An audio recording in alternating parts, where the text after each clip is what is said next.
Okay, well, my name is Ted Gardner, and I'm an interviewer for the Public Library of Cincinnati and Hamilton County, and I'm really happy to be here, and I'm interviewing James Pragar, and it is Wednesday, the 15th of November, 2006. Here we are at the Green Township Library, which is a wonderful setup here. I'm so impressed. And, of course, our camera operator today is Maria Hunt, and I'm really honored to be here, and especially with James. And they call you James or Jim? James or Jim. Call you to dinner, huh? Yeah. Yeah, I'm the same way. Well, Jim, it's just a privilege to meet you. And I should have wore a tie today. Oh, that's all right. No, I didn't wear a tie.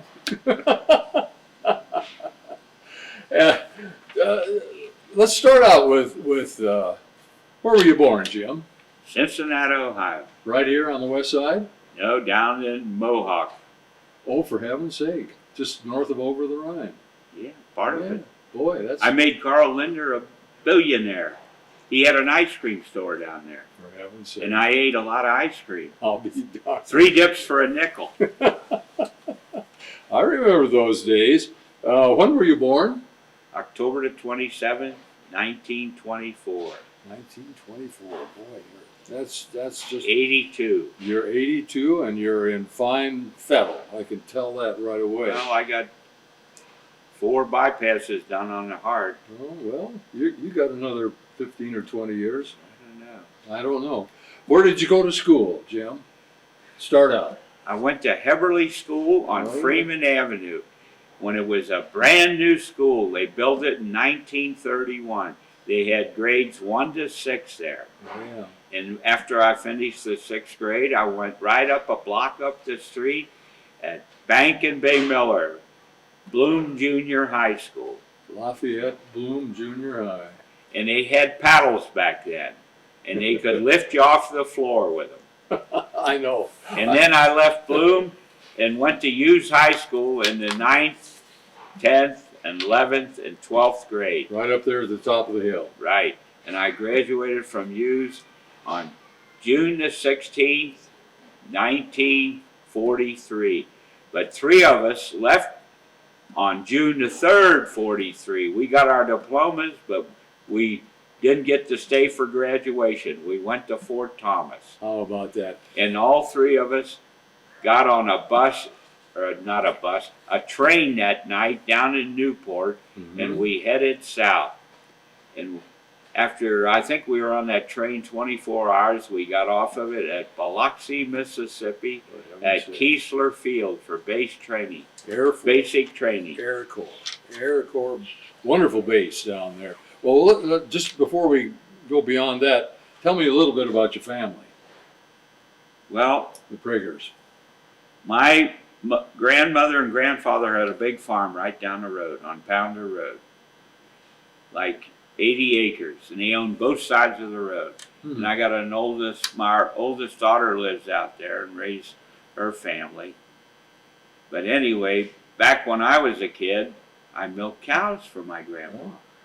I churned butter for my grandmother. I dug potatoes in the field. I drove the team of horses pulling the hay wagon. And now it's all new homes. Right. And you lived through the Depression. Great Depression, sure. When I eat now, lunch or supper, I clean the plate. You bet. We learned to do that, didn't we? I should say.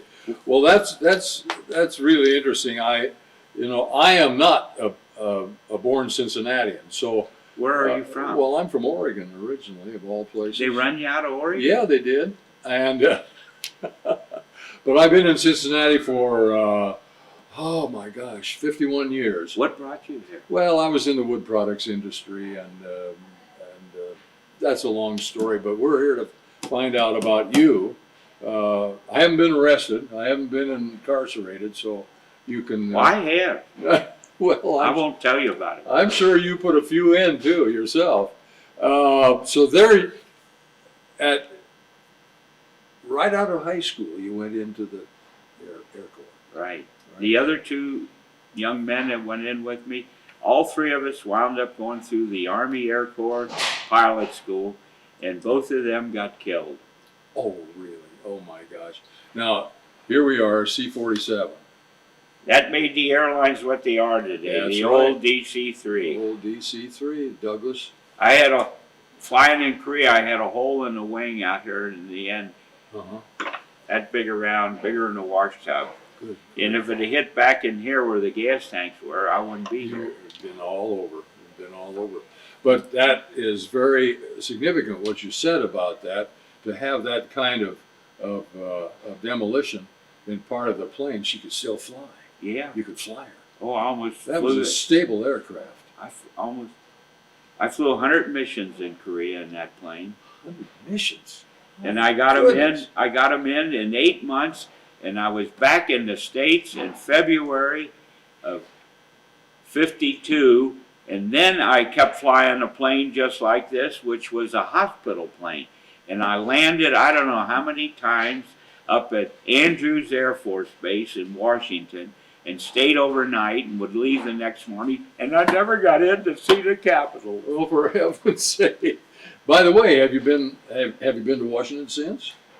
No, but I send my grandchildren there. Yeah. They can tell me about it. Well, when we get off camera, I've got something to tell you about that you might be interested in. Okay, so you started out, and of course you got your wings, second lieutenant, Yep, I was a flight officer.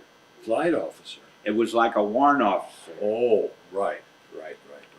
In the Air Force, I was young, and I guess that's the reason I didn't get the second lieutenant. I was only 20, and I was a flight officer. Then later on, in '49, I got my commission as a second lieutenant. Mm-hmm. And Now, then how long did you stay in? I stayed in the reserves. Yeah. And I finally retired from the reserves. What date? Oh, On my 84. birthday. Oh my goodness. When I was 60. How about that? That's what they got on my retirement. Right. On my birthday when I hit 60. But you kept up your reserve status through your career as a police officer. Right. Wow. And I used to go on. We used to fly out of Clinton County, Yeah, Wilmington. and then I got an assignment over at Wright-Patterson, Hmm. and I used to go up there during the week when I'm on my off days. Sure. And then I'd go on 2 weeks active duty up there. And I got all of my good years in. You had to have over 20 good years where you made so many points to have a good year for retirement. Right.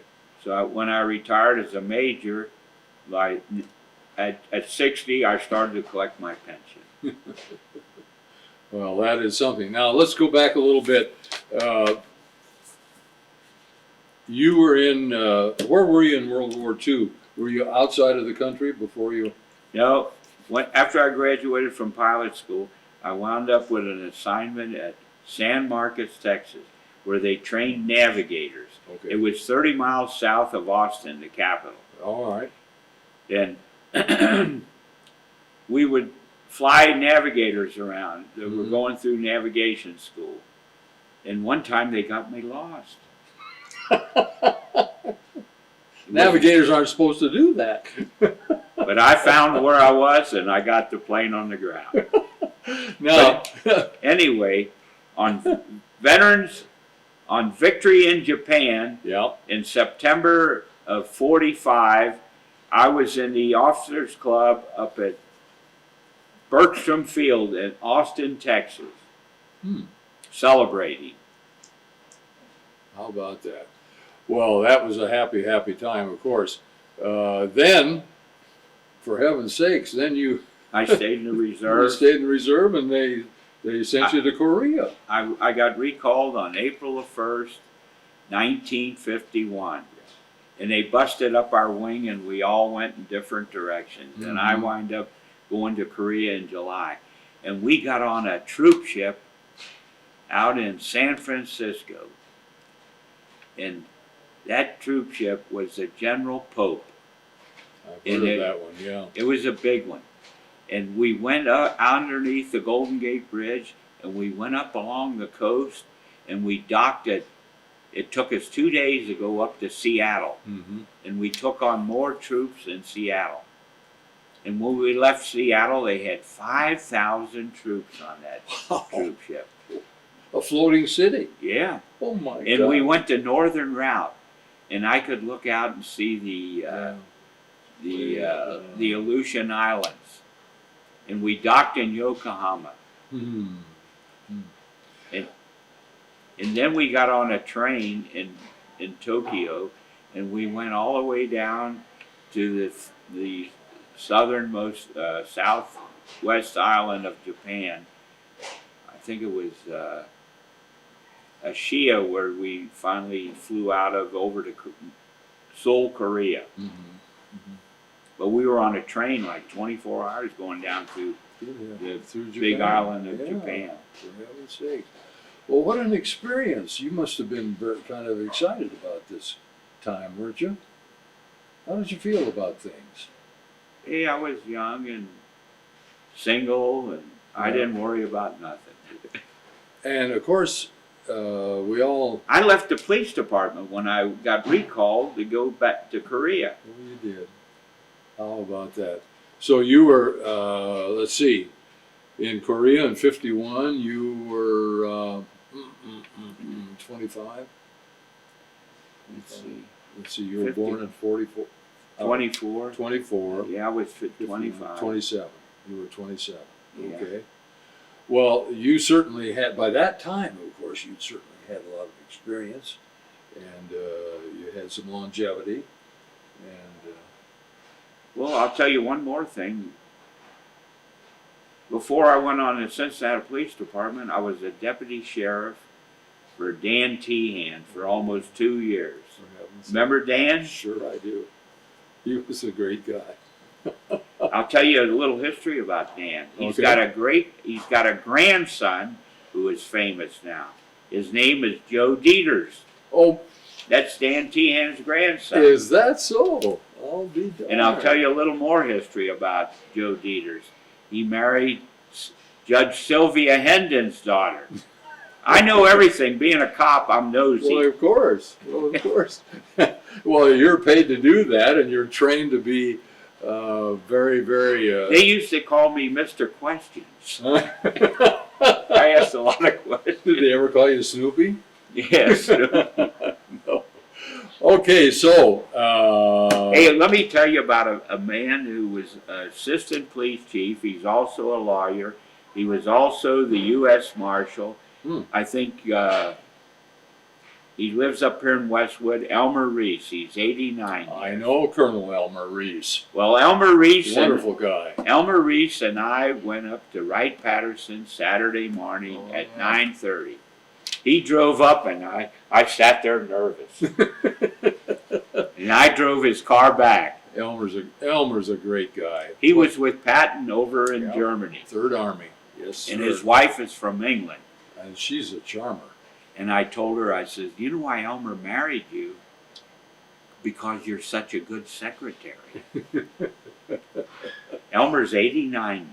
Elmer is a great patriot and a great American. I'm very honored to meet him, as I'm honored to meet you.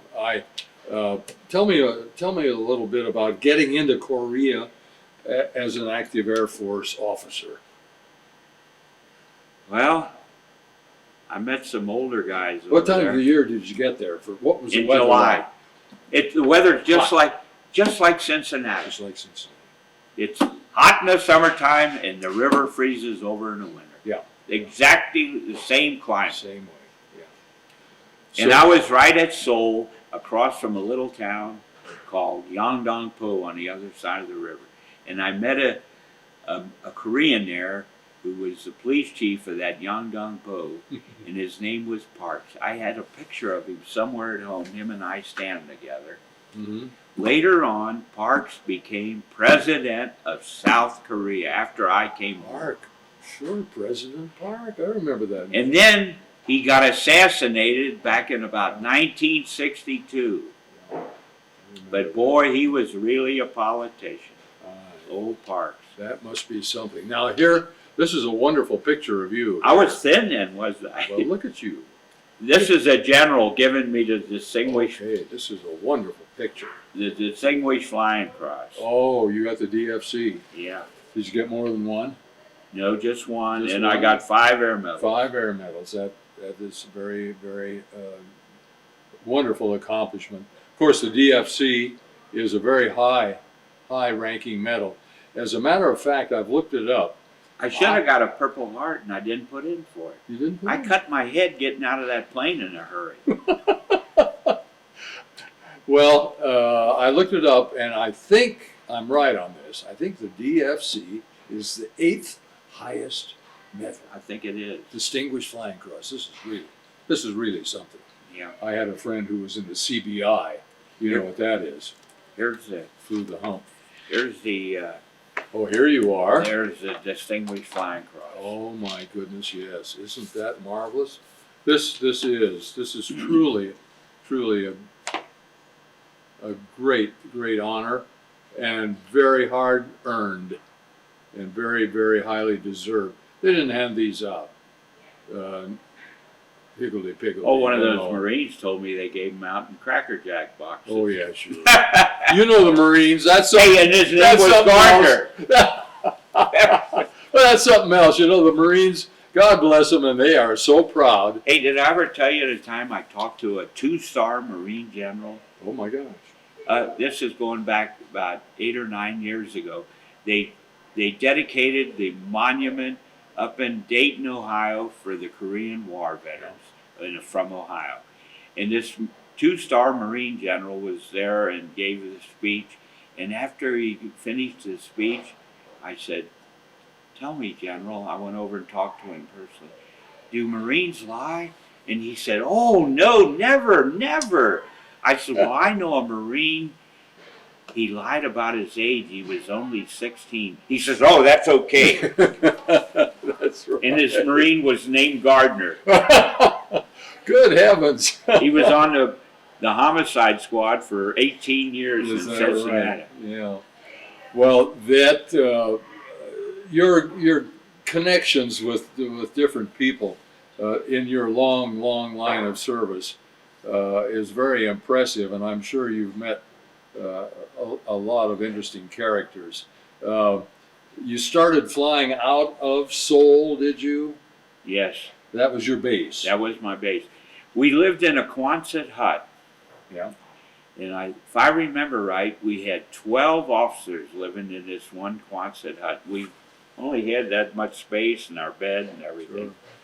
Sure. And sometimes we'd run out and jump in a foxhole when they called him Bed Check Charlie's flying over. Yeah, right. Bed Check Charlie was a high-flying Snoop enemy plane that I have trouble remembering names anymore. well, we all have that problem. But I can't only numbers 7 come 11. That was a very important one. Did you play a lot of cards, poker, and stuff like that, dice? Yeah, we had some games going over there, and one guy won all the money, and this one guy was getting ready to leave, and he owed this guy some money. This is in Korea, and he says, "Well, since you're leaving to go home, I want that camera for that money you owe me." Oh gosh. Well, now flying out of Seoul, you tell me about that type of service. Why were Well, I you? was flying the transport. Okay. We'd go up into North Korea That's what I at wanted. night, Mhm. and we had a load of paratroopers in the back. They were all Chinese, dressed in Chinese uniforms, and we'd drop them out, and then they'd infiltrate, and they're supposed to send reports back for South Korea. Mhm. And one night I was up so far in Korea, I could see the lights over of a Russian Vladivostok, Vladivostok. Russia. Vladivostok. Vladivostok. Yeah. I could see I'm still in Korea, but I could see the lights about Isn't that 30 miles away over Yeah. that town. Yeah, that's right at the southern end of the Kamchatka Peninsula. Oh, that's amazing. What experiences you've had.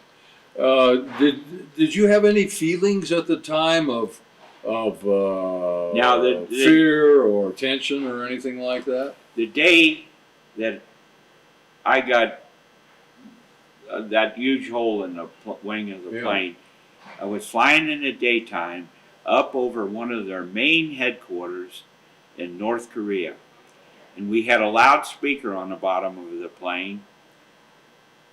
They called the one plane the speaker. Mm-hmm. And we slow it down, drop the flaps, drop the landing gear, and hung it on the props. We're only flying at airspeed of about 110 mile an hour. Sometimes it even got down to 108, 105. Pretty slow. And then I'm flying into a headwind coming out of the northwest that's, say, 40 or 50 miles an hour. I'm hardly moving over the ground speed, and they're shooting from the ground, big black puffs, and it looked like it was raining out there with all them big black puffs. Well, one of them got the hole in the wing, and that's when I turned that thing almost upside down and made a turn to get out of there. Right. Now, did you? They were talking to him on the loudspeaker to surrender, and they'd give them food and warm clothing. Boy, that was a desperate time, and the conditions there were horrible. I'm very fortunate that I didn't get called back into that. But did you haul out wounded? No, but we took a lot of supplies up there. Yeah. The Marines were having a rough time freezing to death up by the Chosin Reservoir. Yeah. And we went up there with a load of supplies, and we landed at a field down there by a lake, the Chosin Reservoir. And it was hard as hell to get out of there after we unloaded even. Sure. And So you were there in the wintertime too? well, let me tell you some other famous pilots that were flying over there at Yeah. the same time. Good. A guy named John Glenn, and the baseball player from Boston. Oh, What Ted was- Williams. Ted Williams. Sure, he was Hey. Navy. Hey, Yeah. Ted Williams and John Glenn were flying fighter planes, Wing on wing. wing on wing together. How about that? How about that? And I don't know how many they were flying the fighters. I don't know how many they shot down. Well, they both had great records. What's John Glenn? I guess he's 85 or 86 now. Yeah, he's just about a year younger than I am. Yeah. But one night we were flying up in North Korea, and we had all the lights out in the plane.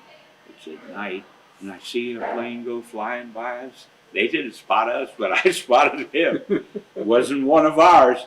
Oh, I'll tell you another one. In the daytime, we're up there, and I see 3 jets coming at me. MiGs? I thought, oh boy, are these MiGs? Oh, I'm a dead duck if those are MiGs. They were ours. They come by and make a swoop and looked us over and went on. Oh, how about that? Did you really face MiGs? Did they? No, I never did. I'm thankful. Oh, I'm glad you Thankful didn't for either. God. They were that was a magnificent plane. A lot of people don't understand what MiG was, but it was a Soviet-built plane, as we know, and MiG was the short name for Mikoyan. Did you know that? Yeah. He was the guy, the Russian who designed it, and it was a very, very formidable plane, and our fighters, our pilots had a tough time against the MiGs. Well, so you were in Korea how long?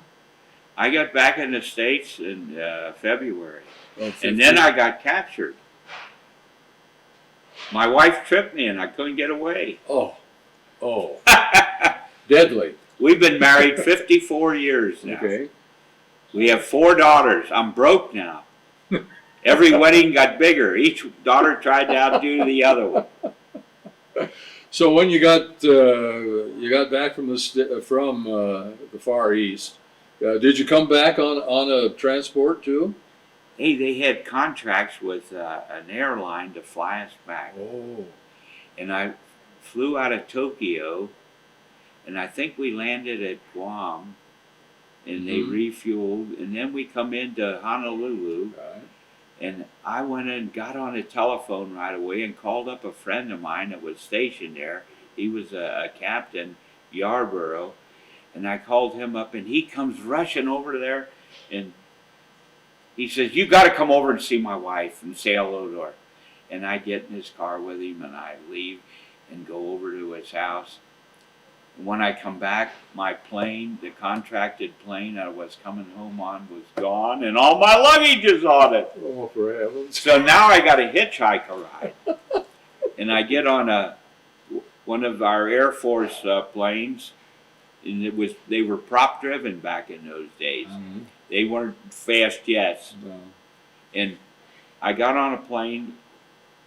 I think it was a C-54, Matt's plane, and we're flying from Honolulu to San Francisco, and it's going to take like 12 hours.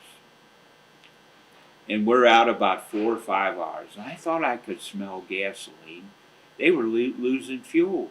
They turned around and went back to Honolulu, and I could see myself out there swimming in the Pacific. Well, we made it back and landed, and then I get on another plane. I finally get to Frisco, and I find my luggage. And then I got on a United Airlines jet from Frisco into Chicago. Mm-hmm. And I had all my luggage that I had left on the plane when I got stranded over in Honolulu. Right. And I landed at Chicago. And then I got on an American Airlines plane to fly to Cincinnati. And that thing landed at American Airlines plane, landed at Indianapolis, and he made such a rough landing. I thought, boy, he pushed those wheels up through the wing. He went out, the pilot got out and walked around the plane and inspected it after that landing. Then we landed at Greater Cincinnati, and there I made it home. Right. Now I'll tell you one more thing about Greater Cincinnati Airport. Okay. During the 1937, not 37, that was the big flood. This was 1947. They had a big flood again. And one of the Navy planes come in, a PBY, Yep. Catalina. Catalina. Betcha. I got a ride on it. Oh, that's a wonderful plane. And I hitchhiked a ride. I was working over at the airport then. And we flew down to Louisville and looked over the flood all the way down and came back. So I had a ride on the old. Yeah. Now I'll tell you one more story about Wright-Patterson Air Force Base. I had one ride in a helicopter. And the guy took me up and flying me around, and we were over at Wright Field at the time.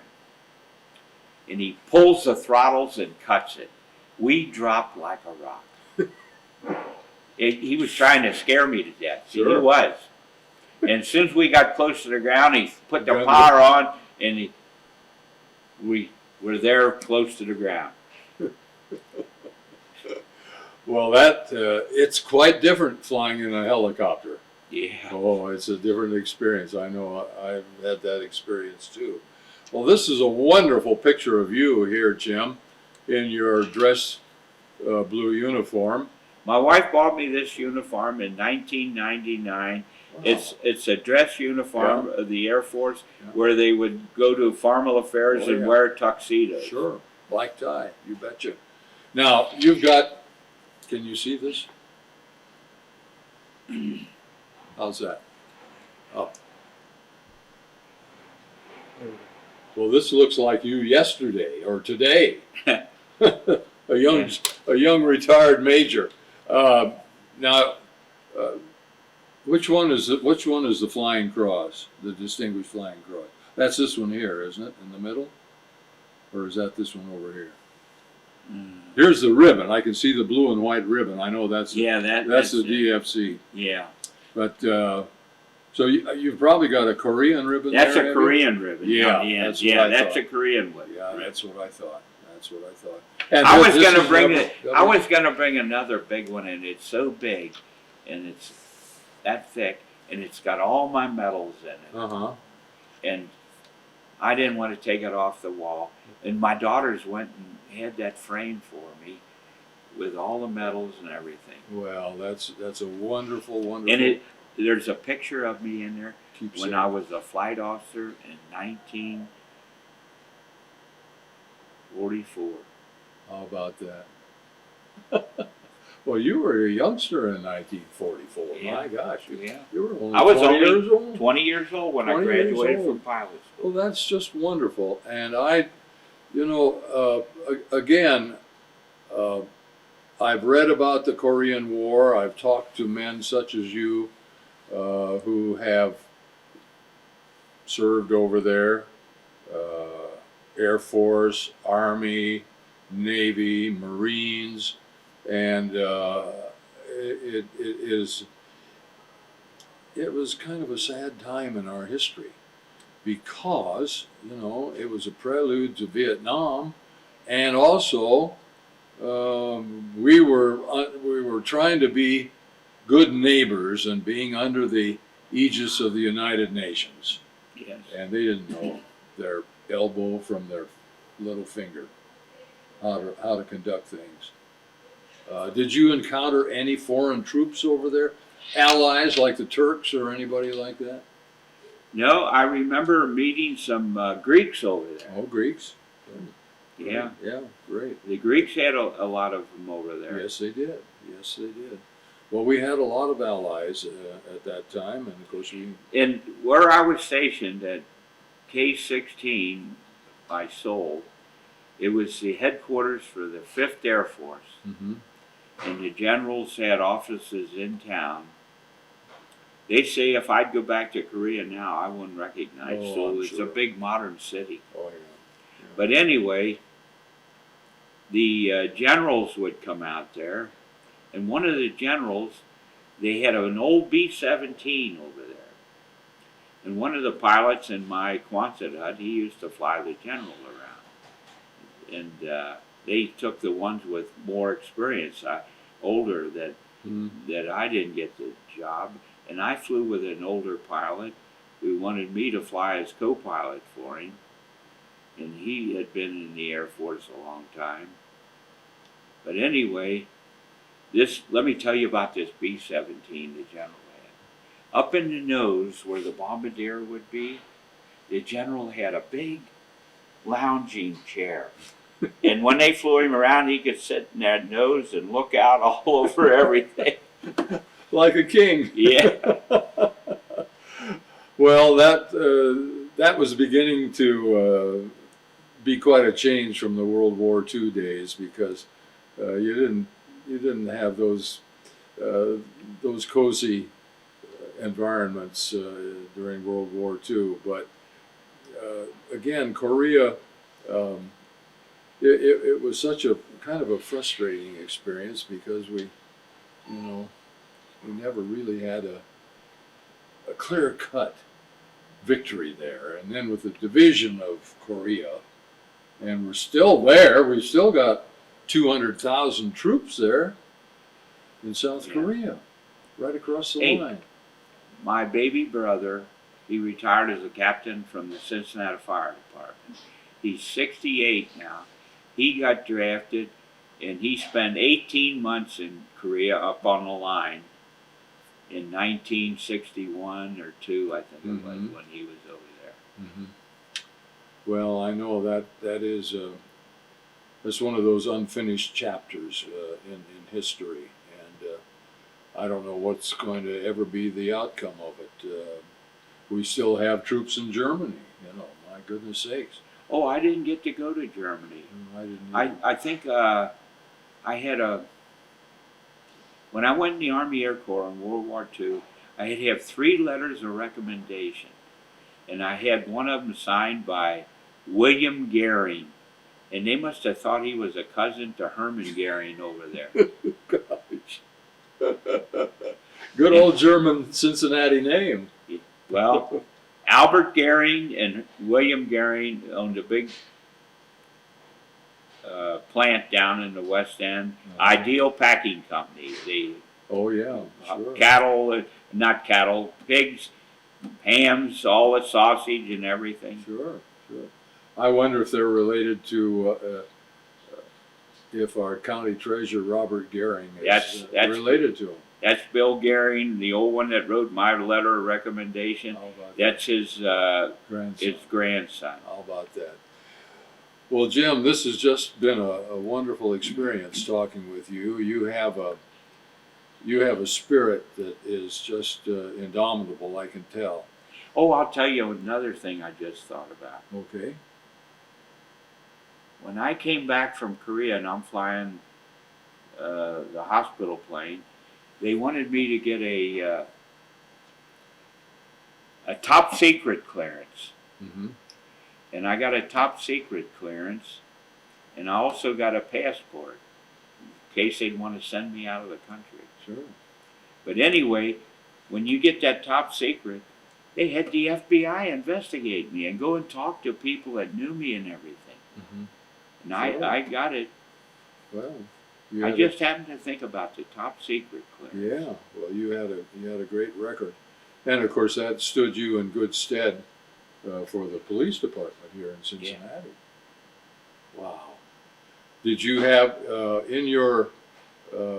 did you have any inkling at all when you were in the service that you wanted to be a police officer? No, What led up to that? I came home and I got a job at Ford Motor Company, and I worked out there a couple of months, and I said, I can't stand this. I can't be in the building all day long. Right. And that's when I left. Right. Yeah. Boy, it's a beautiful model. Well, that's that is terrific, and of course you've had tremendous support from your wife and your daughters and your family. How many grandchildren do you have? 10 grandchildren. Mm-hmm. And how many do you think are boys? Out of 10. 6 of them. 6. Wow, you're lucky. The 2 oldest ones, 28 and 30, from Elder in UC, and the oldest one went on to Mount St. Joe and got a master's degree in mathematics. Now he is a teacher at Elder. Isn't that wonderful? What a great... And his little brother graduated from Elder also, and he works for Carl Linder, and he travels. I don't know what he sells. Isn't that marvelous? And his wife, Michael's wife, went through college at UC, and she's a registered pharmacist. And I told Michael, I said, now you got a rich wife, you can quit working.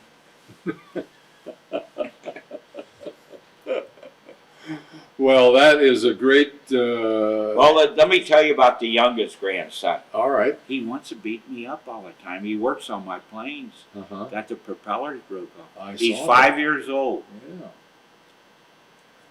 Yeah. And my wife has him spoiled awful. Oh. Well, that is one of the privileges of grandparents. Yeah. We can spoil the children, and you know, we're lucky. We can let them go home with their parents, and we can have a good time with them, and then we'll get them back another day. Jim, this is wonderful, and I'm just wondering how we're doing on, I think we've got some more time.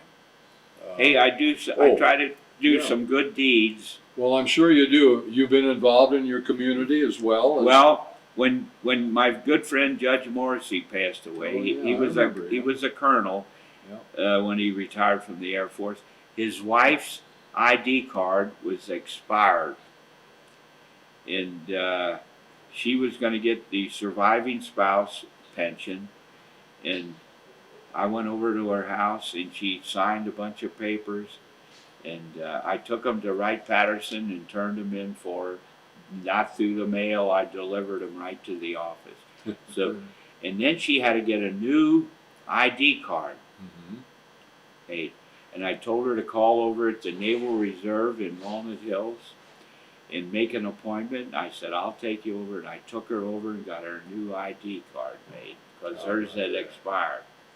And I did the same thing for another man who passed away, who was a lieutenant colonel when he retired from the Air Force. And he was a sergeant on the police department. And his wife is about 86 now. And a year or so ago, I took her over there and got her a new ID card. So I try to do my good deeds. Well, you certainly do, and I'm sure that your friends and your family as well, of course, appreciate what you've done, and we all appreciate your service.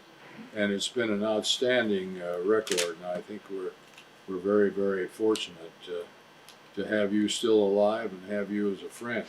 There's my ID card from Okay. the military. All right. And here's my wife's. I took her over there and got her a new one. Hers expires now in 2009. And I got my new driver's license. Okay. And you're still driving. Yes. Yeah, that's wonderful. Well, I think that we're Now, I put rubber bands around here, and I'll explain that. The pickpockets can't get it out when you got rubber bands Of around. course, that's good. Now, there's a federal judge, and he's about 85 or 6 now. Federal judge. I can't think of his name. He keeps rubber bands around his wallet, too. Art Siegel? That's it! Oh, You know I him? know Art. Oh, you bet. Yeah. He was a flying Marine. He's about 86 now. Oh, yeah. He still flies a plane. Well, I know his grandson. Oh, do you? Yeah. Art's a great guy. That's it. I've become acquainted with him over the years through our Navy League. And here in Cincinnati, we have a very, very fine council of our Navy League. And, Hey, let me tell you about a guy that graduated from Hughes High School 2 years ahead of me in 41. He was a Navy pilot, Mhm. and he was flying over off of an aircraft carrier in the Pacific, and he got shot down. Hmm. His name is Don Brandt. Oh, I know Don. You know Don? Wonderful guy. Okay, Don got shot down. I said, Don, how long did you hang on that periscope before the sub picked you up? He said, I hung on that periscope for over an hour till they went out to sea and then surfaced and rescued me. That's right.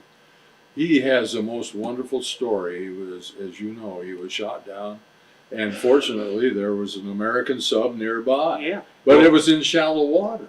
Yeah. And And he had to go way out to sea. Yeah. Oh, yeah. They had to pull him, and he hung onto the periscope. Just Yeah. imagine. I think he had a life preserver on, but that was it. Mae West, we call Hey, it. now we'll go back to Papa Bush. Oh, yeah. Papa Bush had the same experience. Absolutely. He was on a torpedo bomber, Yeah. and there was 2 other men on that torpedo bomber with him, Yeah. and both of those men perished. Yep. That's And right. he was in a life raft, and one of our subs rescued him. Yes. And he was only 19 years old. Papa Bush, Yes, sir. he's 6 months older than me. He was 19 years old. My birthday's in October. I time. think his is in May or June. Right. Yeah. Oh, he has. Well, they just named a carrier after him. For Yeah. heaven's sake! How about that for an honor? Well, Ronald Reagan got a carrier named after him. Of course, George Washington, Abraham Lincoln, Thomas Jefferson. Now, I think that. Hey, they got a problem with a carrier up in New York. It's stuck in the Oh, mud. the Intrepid. Yeah. Yeah. Did you hear about that? Yeah. Yeah. That was all over the. Hey, all over it was the in news. court this morning. They're down there now trying to dig the mud away from it. They want to pull her down the river. They've got to do a lot of reconstruction on her and rehabilitation. Well, on her. it's stuck in the mud Well, yet. if you ever get to New York, you go and see the Intrepid. She is a marvelous, marvelous museum, and she's right at one of the big piers there, on the Hudson River in Manhattan. Okay, I'll tell you one more story. Goody. Judge Morrissey and I flew up to New York, and we landed at Floyd Bennett Field. Yep. That's in Brooklyn. Yep. It was a Navy base. It's no longer, you can't land there anymore. But we landed at Floyd Bennett Field up there and stayed overnight. Isn't that something? Well, Floyd Bennett was an early American flyer. He something like Wiley Post and Jimmy Doolittle. You know, they were all flyers before World War II. Who was Will Rogers? Yes. Flew with one of them guys and Wiley went down. Post. Wiley Post up in Post. Alaska. They were both killed in Yeah. Alaska. They were going to fly around the Pacific to Japan. 1927, I think it was. Well, let me tell you about the family. There's 5 boys. I'm the oldest. Okay. The next one, he's been dead 2 years now. He was a lieutenant on the Cincinnati Fire Department. And he went on, joined the Navy when he was 17 and one day over 17. My mother had a sign for him. He used to go back and forth on a destroyer to England escorting the cargo ships over. And he said one of those winter storms in the North Atlantic, he was hanging on for dear life. He almost got washed overboard. Horrible. And on smaller ships like destroyers and destroyer escorts, the life was really rugged, really difficult. And by the way, if you get a chance and if you like to read and like to read some wonderful history, this is an easy title to remember: The Last Stand of the Tin Can Sailors. And it's about in the Pacific, but it's just a wonderful bit of history, wonderful story. Well, I've had a great time, and I want to thank Maria for Putting up with us. Well, to get me out here to have the honor of speaking with Jim Pragar, who is just a terrific guy with a great background, great sense of humor, and a generous man that we're very lucky to have as a fellow Cincinnatian. And God bless you, and take care of yourself, and keep them flying, as we used to say. Yeah. Keep them flying.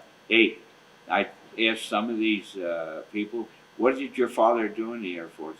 Oh, he was one of the mechanics. I said, boy, they did a good job. That's keeping them right. flying. That is right. Without those mechanics, we couldn't have gotten. Now, there was a guy over in Korea with me, and I can't think of his name. He lived out there in California where Eastwood lived. Mm-hmm. And Carmel. And his uncle was running for president in New York. Who was that back in the... He didn't get elected. Yeah. Let's see. Truman got in, I think, beat him. Okay. Yeah.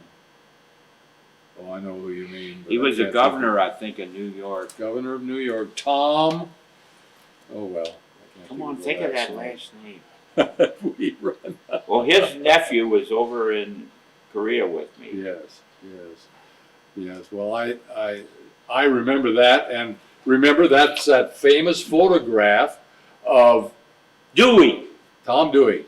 And remember the headlines? Dewey wins. Yeah, they come out the night before. The Tribune came out with this big headline: Dewey wins, and the next day he lost. Yeah. And Truman won. Yeah. Great bit of history. Boy, I remember that newspaper you told. That was priceless. Yeah. Well, thank you again, and we thank the... Should I tell you about a library I used to go to? This library was right next door to Bloom Junior High School on Dayton Street. Okay. It's no longer there, but it was really a nice library. How about that? Well, so many things have changed. Hey, I had a laugh when this new mayor of Cincinnati got elected. Mallory. His father was out, they lived down there on Dayton Street, and his father right there by Bloom Junior High, and he sings out, and it was on the news, BLOOM, Bloom Junior High. The old man just sang that. Mallory's father, he went there. How about that? Hey, let me tell you one more story about Bloom Junior High. There was a gym teacher down there. He was all muscles. And he rode a bicycle down John Street across the river to Covington for over 30 years. And he just passed away about a year or 2 years ago. He was 95 years old, but I remember him as all muscles. Yeah. And he could hit you with that paddle and lift you off the floor. Oh, yeah. Louis Roth. Things have really changed. I can remember those days so very, very well. Okay, well, thanks again, Jim. God bless you. It's been an honor and a pleasure to be with you. You want to hear about your buddy? Don Brandt? No. Tom Gardner. Oh, Tom Gardner.